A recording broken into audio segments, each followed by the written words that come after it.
అందరికీ జేబీఎం. నేను Rajesh Mahasen. Welcome to Mahasena media.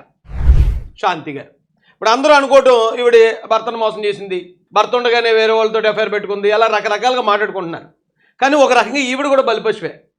ఎందుకంటే నిన్న టీవీ5 డిబేట్లో మూర్తి గారు నిర్వహించిన డిబేట్లో ఎవరో పెద్ద ఆయన వచ్చారు, ఆయన పేరు నాకు తెలియదు, కానీ ఆయన కొన్ని వాస్తవాలు చెప్పారండి. అసలు ఈవిడికి ఉద్యోగం రావటమే అక్రమ మార్గంలో వచ్చిందట. వాస్తవానికి గిరిజన విద్యార్థులకి 135 మార్కులు రావాల్సి ఉండగా ఈవిడ కేవలం 98 మార్కులు వచ్చేట. ఈవిడికన్నా ఎక్కువ మార్కులు వచ్చిన వాళ్ళు ఉండగా వాళ్ళకి కాదని ఈవిడికే ఉద్యోగం ఇప్పించాడు విజయసాయి రెడ్డి. అంటే ఒక వ్యక్తిని, ఒక అమాయకురాల్ని సెలెక్ట్ చేసుకుని ఆవిడికి ఒక ఉద్యోగం ఇప్పించి, ఎక్కడ రాయలసీమ జోన్లో ఉండాల్సిన ఆవిడ్ని ఇక్కడ వైజాగ్ జోన్కు తెచ్చుకుని, అంటే వెనక ముందు ఎవరు లేనోళ్ళు అయితే మనం ఏది చెప్తే చేస్తారు, వాళ్ళకి కొంచెం డబ్బు ఆశ చూపిస్తే వాళ్ళు ఎంతవరకు అని వెళ్ళిపోతారనే చిన్న చూపండి విజయసాయి రెడ్డిది. ఇక్కడ వైజాగ్లో పోస్టింగ్ చేయించుకుని ఈవిడితో చేయించరా అని అడ్డమని పనులు చేయించారు. అక్కడ ఉన్న దసపల్ల భూములు కానీ, మాన్సాస్ ట్రస్ట్ ఏదో ఉంది ట్రస్ట్ భూములు కానీ, ఆలయ ట్రస్ట్ భూములు కానీ, 1-2 కాదండి, ఆ ప్రేమ సమాజం భూములు కానీ కొన్ని వేల ఎకరాలు రాయించేసుకున్నాడట విజయసాయి రెడ్డి. రాయించేసుకుని ఈవిడ్ని ఉద్యోగరీత్యా వాడుకున్నారు, శారీరకంగా కూడా వాడుకున్నారండి. శారీరకంగా వాడుకుని ఆవిడ తల్లిని చేశారు. ఆవిడ ప్రెగ్నెంట్ అయిపోయింది. ఇప్పుడు ఆ పిల్లడు తండ్రి ఎవరంటే చెప్పలేని పరిస్థితి. ఈవిడేమో ఒక పేరు చెప్తుంది, సుభాష్ రెడ్డి ఏదో, ఆడొచ్చేమో నాకు సంబంధం లేదంటాడు, ఇలా ఆయన వచ్చేమో విజయసాయి రెడ్డి కాల్తో DNA టెస్ట్ చేయించండి అంటాడు. ఆల్మోస్ట్ కుక్కల చింపిన విస్తర అయిపోయిందండి ఆవిడ జీవితం. అయితే ఈరోజు ఎవరైతే ఎండోమెంట్ కమిషనర్ గారు ఉన్నారో వారు కొన్ని విషయాలను రివీల్ చేశారండి. అవి చూస్తే పాపం ఇంకా అయిపోయింది శాంతి గారి విషయం అనేది మనకు అర్థమవుతుందండి. చూడండి, ఇక్కడ మీ భర్త ఎవరో వివరణివ్వండి.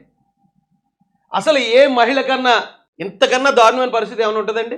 ఆవిడ క్లియర్గా మొన్న ప్రెస్ మీట్లో ఏం చెప్పిందండి? 2016లో మా భర్త మదన్ మోహన్కి విడాకులు ఇచ్చేశాను, 2020లో సుభాష్ రెడ్డిని పెళ్లి చేసుకున్నాను, సుభాష్ రెడ్డి ద్వారా నేను గర్భవతినయ్యాను, నా పుట్టే బిడ్డకు అతనే తండ్రి అని చెప్పింది ఆవిడ. కానీ ఇక్కడికి వస్తే ఈ ఎవరైతే ఎండోమెంట్ కమిషనర్ గారు ఉన్నారో ఈయన కొన్ని సంచలన నిజాలు బయటపెట్టారండి.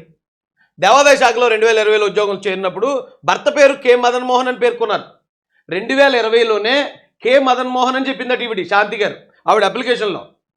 2016లో విడాకులు తీసుకున్న భర్త పేరు 2020లో పెట్టరు కదండి. అంటే 2016లో విడాకులు తీసుకున్నానని ఆవిడ చెప్పిన మాట అబద్ధమే కదా. మా మ్యారేజ్ 2013లో అయింది. నవంబర్ 2013లో పెళ్ళయింది మా ఇద్దరికి. ఇది అరేంజ్ మ్యారేజ్. 2013లో పెళ్ళయింది. ఈ entire pan of the episode లో 2016లో నాకు ఖచ్చితంగా ఆయన విడాకులు పత్రం రాశాడు. నేను కూడా రాసిచ్చాను ఆయనకి. ఆ పత్రం మీరు విడాకుల పత్రం 2016లో అయిపోయింది అంటుంది. అయిపోతే మరి 2020లో ఉద్యోగంలో జాయిన్ అయ్యేటప్పుడు కూడా మదన్ మోహనే నా భర్తను రాసిచ్చిందట. ఇప్పుడు ఎండోమెంట్ కమిషనర్ గారు వచ్చి ఈ వాస్తవాలు బయట పెట్టేదాకా చాలామంది వైసీపీ వాళ్ళు ఆయన వదిలేసి ఇంకో పెళ్లి చేసుకుందట, రెండో పెళ్లి చేసుకున్న ఒక గిరిజన మహిళని వేధిస్తున్నారట, పుట్టిన బిడ్డను కూడా అవమానిస్తున్నారు. ఏది పచ్చ మీడియా వాళ్ళు, తెలుగుదేశం వాళ్ళు అని ఇప్పుడు దాకా పోసుకోలు కబుర్లు చెప్పిన వాళ్ళు అందరూ మరి మొగాలు ఎక్కడ పెట్టుకుంటారు? సిగ్గా ఎగ్గండి వాళ్ళకి. నోటికి ఏదొస్తే అది వాగటం తప్ప ఇలాంటివి ఏమైనా బట్టబయలైనప్పుడు కనీసం మొఖాలు చూపించడానికి కూడా చిచ్చి అండి. సర్వీస్ రిజిస్టర్లో అదే నమోదు చేయించారు. గత ఏడాది జనవరి 25 అంటే 2023 అనుకుంటా అండి. 2023 జనవరి 25న ప్రసూతి సెలవుల కోసం దరఖాస్తు చేసినప్పుడు కూడా భర్త పేరు మదన్ మోహన్ అని పేర్కొన్నారు. 2023లో కూడా నా భర్త మదన్ మోహన్ అని రాసిందట. ఇది ప్రెగ్నెంట్ అయ్యి ఆ సెలవులు పెట్టుకుంటారు కదండి, గర్భవతి అయినప్పుడు సెలవులు ఇస్తారు, ప్రసూతి సెలవులు. ఆ సెలవులకు అప్లై చేసుకున్నప్పుడు కూడా వైఫ్ ఆఫ్ మదన్ మోహన్ అనే రాసిందట. అప్పటికే ఆవిడ కడుపులో సుభాష్ రెడ్డి అనేవాడు బిడ్డ పెరుగుతుండగా. ఇది చూడండి ఎంత విచిత్రంగా ఉందో. పాపం ఆ మనిషిని, నిజంగా శాంతి అనే ఆ లేడీని వెనక ముందు ఎవరు లేకపోవడం చూసి ఇష్టం వచ్చినట్టు వాడుకున్నారండి. కుక్కల చింపిన విస్తరి చేశారు పాపం ఆవిడ జీవితాన్ని. విడాకులు తీసుకోకుండా రెండో పెళ్లి చేసుకోవడం ఉద్యోగ ప్రవర్తన నియమావళికి విరుద్ధం. దీనిపై 15 రోజుల్లో సమాధానం చెప్పాలంటూ సస్పెన్షన్లో ఉన్న సహాయ కమిషనర్ కె శాంతిక, శాఖ కమిషనర్ సత్యనారాయణ తాకీదు జారీ ఆల్రెడీ సస్పెండ్ అయిపోయింది. ఇప్పుడు ఈ నోటీస్ వెళ్ళింది. ఏ సమాధానం చెప్తుంది? ఆవిడ వచ్చి సుభాష్ రెడ్డి నా భర్త అని చెప్తే ఆడేమో కాదంటాడు. లేదు నా భర్త మదన్ మోహన్ అంటే మరి నువ్వు 2016లో నువ్వు విడాకులు తీసుకున్నాను నేను ఎందుకు చెప్పో ప్రెస్ మీట్ పెట్టాను అడుగుతారు. ఏమైపోవాలి ఇప్పుడు ఆ మనిషి? వీళ్ళని నమ్ముకున్నందుకు, సాయిరెడ్డిని సుభాష్ రెడ్డిని నమ్ముకున్నందుకు ఇప్పుడు ఆవిడ బ్రతికి ఏం కావాలి? ఆవిడ ప్రాణాలకు ఏదైనా అపాయం వస్తే ఏంటి పరిస్థితి? తనను తానే ఏమన్నా చేసుకున్నా, లేదా ఈ వైసీపీ వాళ్ళే వివేకానంద రెడ్డి గారిని లేపేసి చంద్రబాబు నాయుడు గారు మేము నెట్టేద్దాం అన్నట్టు శాంతి గారిని కూడా లేపేసి చంద్రబాబు నాయుడు గారి వల్లే చచ్చిపోయిందని క్రియేట్ చేసినా కూడా మనం ఆశ్చర్యపోకర్లే. అంత క్రిమినల్ నా కొడుకులేళ్ళు. ఆమె తీరుతో దేవాదాయ శాఖ ప్రతిష్టకు భంగం కలిగిందని దీనిపై వివరణ ఇవ్వాలని. అవును, దేవాదాయ శాఖ అంటే చాలా ఆధ్యాత్మికంగా చాలా గొప్పతనం ఉన్న శాఖ అది. దేవుళ్ళ నిర్వహణ, ఆలయాల నిర్వహణ, ఆలయాలకు సంబంధించిన భూముల నిర్వహణ చాలా గొప్ప పని అండి అది. వాస్తవానికి దేవాలయాల్లోకి ఎవరైనా ఉద్యోగులు ఎంట్రీ ఇవ్వాలన్నా కూడా ఆ దేవుడి మీద నమ్మకం ఉందని అఫిడవిట్ ఇవ్వాలి. అలాంటి పొజిషన్లో ఉన్న ఈమె మరి ఇదేంటి విడాకులు ఇచ్చాను అంటది, ఇవ్వలేదని ఈయన అంటాడు, నేను వేరే పెళ్లి చేసుకున్నాను అతనికే నేను పెట్టిన కంటాను అంటది, ఆడేమో కాదంటాడు. మొత్తం ఆ దేవాదాయ శాఖ ప్రతిష్టకి భంగం ఇది. ఆమె తీరుపై 6 అభియోగాలు నమోదు చేస్తూ కమిషనర్ ఆదేశాలు జారీ చేశారు. నిజానికి పాపం ఈ మనిషి, ఈ శాంతి అనే ఆవిడ ఒక బలిపశువు. శాంతి నువ్వు వచ్చి సంతకాలు పెట్టి ఈ ఆస్తులని మా పేరెంట్ రాసి అన్నాడు సాయిరెడ్డి. పోయి రాసింది. పోయి వెళ్ళి అక్కడ విజయవాడలో ఒక 4 కోట్ల విల్ల ఉంది తీసుకో అన్నాడు. వెళ్ళి హ్యాపీగా తీసుకుంది. దాంతోపాటు ఇంకా చాలా ఇచ్చి ఉంటారు, మామిడి తోటలు గీవిడి తోటలు ఏవో ఇచ్చారట వీళ్ళు. ఎందుకంటే అక్కడ వేల కోట్ల రూపాయల ఆస్తులు రాసి ఇచ్చేసింది. వేల కోట్ల రూపాయల ఆస్తులు అలా వాడుకున్నారు ఆవిడ ఉద్యోగాన్ని. తర్వాత ఆవిడని శారీరకంగా వాడుకున్నారు. నీకెందుకు, నువ్వు మాతో ఉంటే నీ లైఫ్ బాగుంటుంది, ఆ మదన్ మోహన్ ఏం సంపాదించాడు, నిజాయితీ లేకపోతే ఇది నీతి నియమాలు అంటాడు, అలాంటి వాడి దగ్గర ఉంటే నువ్వే సుఖపడతావు. మాలాంటి వాళ్ళ దగ్గర ఉంటే చూసావా ఇక్కడ 5 స్టార్ హోటల్లో మెయింటెనెన్స్, కార్లు, బంగ్లాలు, విల్లాలు ఇలా ఉంటుంది మాతోటి, నువ్వు మాతోటి ఉండిపో అని ఆవిడని లోపరుచుకున్నారు. 2 ఆడపిల్లల తల్లి, ఆల్రెడీ పెళ్ళైన గృహిణి, భర్త ఉన్నాడు. అలాంటి ఒక లేడీని ఇంత దారుణంగా వాడుకున్నారండి. చాలా ఘోరంగా వాడుకున్నారు. ఇది ఆల్మోస్ట్ రేప్ అండి ఇది. ఆవిడికి తెలియక ఆ తెంగరతనంతో ఏదేదో మాట్లాడుతుంది, కానీ ప్రలోభ పెట్టి ఆవిడ్ని మానభంగం చేశారు ఈ సాయిరెడ్డి అని బ్యాచ్. ఆవిడకి ఇంకా మరి ఎలాగైందో ఎలాగలేదో జ్ఞానబలం నాకైతే అర్థం కావట్లే. చెప్పనా అన్నీ చెప్పేసింది వచ్చి. శాంతిపై ఆరోపణలు రావడంతో 2ను సస్పెండ్ చేసి 9 అభియోగాలు నమోదు చేశారు. ఇటీవల ఆమె నిర్వహించిన విలేకరుల సమావేశాలు ప్రస్తావించిన అంశాలు, ఉమ్మడి విశాఖ జిల్లాలో సహాయ కమిషనర్గా ఉన్నప్పుడు చేసిన ఉల్లంఘనలకు సంబంధించి కొత్త 6 అభియోగాలు మోపారు. 6 ఛార్జీలు వేశారటండి. ఏంటి ఆ ఛార్జీలు అంటే, విధుల్లో చేరినప్పుడు భర్త పేరు మదన్ మోహన్ అని చెప్పి వేరొకరితో వివాహం చేసుకున్నట్లు వెల్లడించడంపై ఓ అభియోగం నమోదు చేయగా దేవాదాయ శాఖ ప్రతిష్టకు భంగం కలిగించారంటూ రెండోది. నువ్వు భర్త ఒకడు అన్నావు, తర్వాత మొన్న ఏదైతే ప్రెస్ మీట్ పెట్టావో అక్కడేమో ఇంకొకడు అంటున్నావు. ఏంటమ్మా దీని సంగతి ఏంటి, ఎందుకు ఎవరు నీ భర్త ఎవరు, నీ మొగుడు ఎవరు అని అడిగారు. కమిషనర్ అనుమతి లేకుండా విలేకరుల సమావేశంలో మాట్లాడటంపై మరో అభియోగం. కమిషనర్కి చెప్పకుండా ఈవిడెళ్ళి ప్రెస్ మీట్ పెట్టేసింది. ఊరికే పెట్టలే, సాయిరెడ్డి పెట్టించాడు. సాయిరెడ్డి ఈవిడికి ఫోన్ చేశామా, మీ ఆయనకి మొత్తం విషయాలన్నీ తెలిసిపోయినట్టున్నాయి, మీ ఆయన నా మీద బ్లేమ్ చేసేస్తున్నాడు, నువ్వు అర్జెంటుగా వెళ్ళి, ఇందులో సాయిరెడ్డికి ఏం సంబంధం లేదు, అంతా కూడా సుభాష్ రెడ్డితోనే జరిగిందని ఆ ఎవడో ఒకడు ఉన్నాడు కదా గొట్టంగాడు, ఆడి మీద వేసేయి, నువ్వు ప్రెస్ మీట్ పెట్టు, ఇక ప్రెస్ వాళ్ళని నేను పంపిస్తున్నానని సాయిరెడ్డి ప్రెస్ వాళ్ళని పంపించి మొత్తం అన్ని ఏర్పాట్లు చేసి టేబుల్ వేసి టేబుల్ మీద ఒక బెడ్షీట్ కూడా వేసేసాడు. పాపం ఆవిడేం చేస్తుంది, సాయిరెడ్డి గారే చెప్పారంటే ఇది మనం చేయడం కరెక్ట్ ఏమో అని వెళ్ళి పెట్టేసింది. గతంలో కూడా సాయిరెడ్డి అండ చూసుకునే ఎవరో ఒక అధికారం ఎసగబోసేసింది. అక్కడేమో ఎవరో అపార్ట్మెంట్లో కూడా ఏదో గొడవట. వీళ్ళ ఇది చూసి ఆవిడ అసలు కింద మీద నిలబడలేదండి పాపం. కానీ ఇప్పుడు మొత్తం నేల మట్టం అయిపోయింది. ఇలాంటి వాళ్ళు ఇంకెంతోమంది ఉంటారు. ఎప్పుడు ఎలా మాట్లాడాలో మీకు బాగా తెలుసు సార్. మీరు పార్టీకి వెన్నుముక అంటూ ఎంపీ విజయసాయిరెడ్డి గురించి గత ఏడాది మే 28న ట్వీట్ చేశారని, ఇది పార్టీతో ఉన్న అనుబంధాన్ని సూచిస్తుందని, ప్రభుత్వ ఉద్యోగిగా ఇది నియమ నిబంధనలకు విరుద్ధమని అభియోగంలో పేర్కొంది.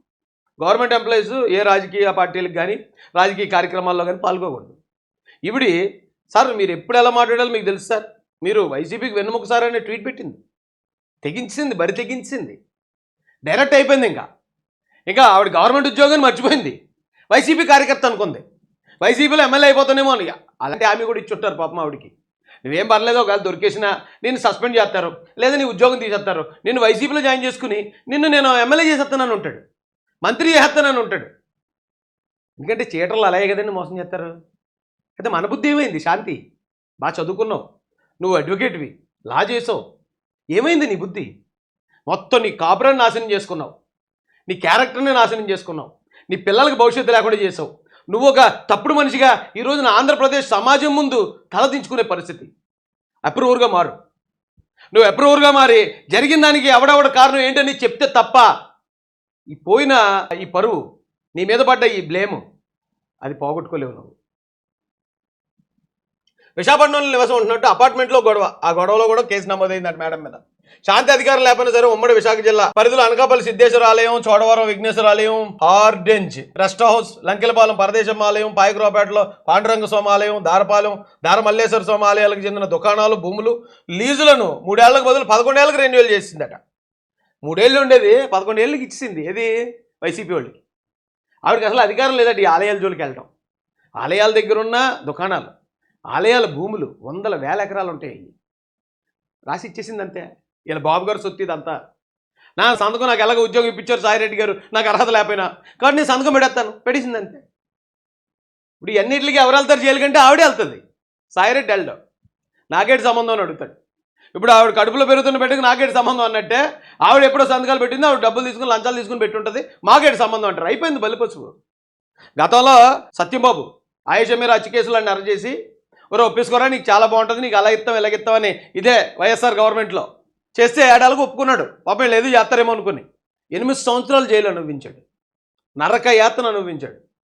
అలాగే సేమ్ కొడుకు సీను వీళ్ళ కోసం చేశాడు, వైసీపీ కోసం, వైసీపీకి సానుభూతి రావాలని 5 సంవత్సరాలు జైలు అనుభవించాడు. వీళ్ళ పని అయిపోయిన తర్వాత ఈ ఎంగిలి విస్తరాకునన్నా పారేసిన తర్వాత ఒకసారి ఇలా చూస్తాం. వీళ్ళు ఎంగిలి విస్తరాకును చూసినట్టు కూడా చూడరు వైసీపీ వాళ్ళు. వాళ్ళ దగ్గర ఉన్న నైజం అది. ఈవిడికి తెలియక బుక్ అయిపోయింది. అయితే ఇప్పుడు ఇంత అన్యాయం జరిగింది కదా, ఒక గిరిజన మహిళని ఎంత ఘోరంగా పాడు చేసి రకరకాలుగా, ఆల్మోస్ట్ గ్యాంగ్ రేప్ లాంటిదండి ఇది. ఎందుకంటే ఆవిడ ఒకరి పేరు చెప్తుంది, అలా ఆయన ఒకరి పేరు చెప్తారు, రకరకాలుగా ఉంది. ఒక మహిళని ప్రలోభపెట్టి ఆల్మోస్ట్ గ్యాంగ్ రేప్ లాంటిది ఇది. ఇంత జరిగితే దీని మీద జగన్మోహన్ రెడ్డి గారు ఎక్కడన్నా ఒక్క మాట, ఒక్క ఖండన, సాయిరెడ్డి గారు ఎలా చేశారు, సాయిరెడ్డి గారి మీద చర్యలు తీసుకుంటాం, లేదా సాయిరెడ్డి గారి మీద ఎంక్వైరీ చేయండి, ఒకవేళ నిజమని తెలితే ఆయన అరెస్ట్ చేయండి, ఒక్క మాట ఎక్కడన్నా అన్నాడండి. ఎవరైతే గోరెంట్ల మాధవ్ బట్టలిప్పుకుని తిరిగి మనందరం మన కళ్ళతో చూసాం. కనీసం వచ్చి ఖండించాడా, మాధవ్ చేసిన పనికి మేము ఖండిస్తున్నాం, అతనిగో 3 నెలలు సస్పెండ్, ఎక్కడన్నా అన్నాడా? అంబటి రాంబాబు పెళ్ళయి పిల్లలుండి ముసలోడు వేరే వాళ్ళతోటి పనికిమాల కబుర్లు చెప్తూ అడ్డంగా దొరికేస్తే అంబటి రాంబాబు ఇలా చేశాడు, అతని మీద ఇక చర్యలు తీసుకుంటున్నాం, ఎక్కడన్నా ఒక్క మాట అనకపోగా మా అంబటి రాంబాబు అన్న ఎంతో సౌమ్యుడు, డబ్బులు అంతంత మాత్రమే, ఈయనకు ఓటేసి గెలిపించండి, ఇలాంటి నేరస్తులందరినీ అంత వెనకేసుకొచ్చే జగన్మోహన్ రెడ్డి గారు మరి ఈరోజు సడన్గా వచ్చి ఆంధ్రప్రదేశ్లో అన్యాయాలు జరిగిపోతున్నాయి, అక్రమాలు జరిగిపోతున్నాయి అంటే ఎలా ఉంటుందండి? మాలాంటి వాళ్ళకి వినడానికి అసహ్యం ఏదండి? ఆటవిక పాలనలో యావత్ భారతదేశానికి వివరిస్తారట. ఆల్రెడీ భారతదేశం మొత్తానికి జగన్ గారి గురించి తెలుసు. భారతదేశంలోనే అత్యధిక అక్రమాస్తుల కేసులు కలిగిన వ్యక్తిగా జగన్మోహన్ రెడ్డి గారు భారతదేశం అందరికీ తెలుసు. సొంత బాబాయిని కూడా వీళ్లే చంపుకుని ఆ ఎంక్వైరీ చేయడానికి వచ్చిన సిబిఐ ఎస్పీ రామ్ సింగ్ మీద కూడా కేసు పెట్టి సిబిఐని కూడా బెదిరించారనే విషయం భారతదేశం మొత్తం తెలుసు.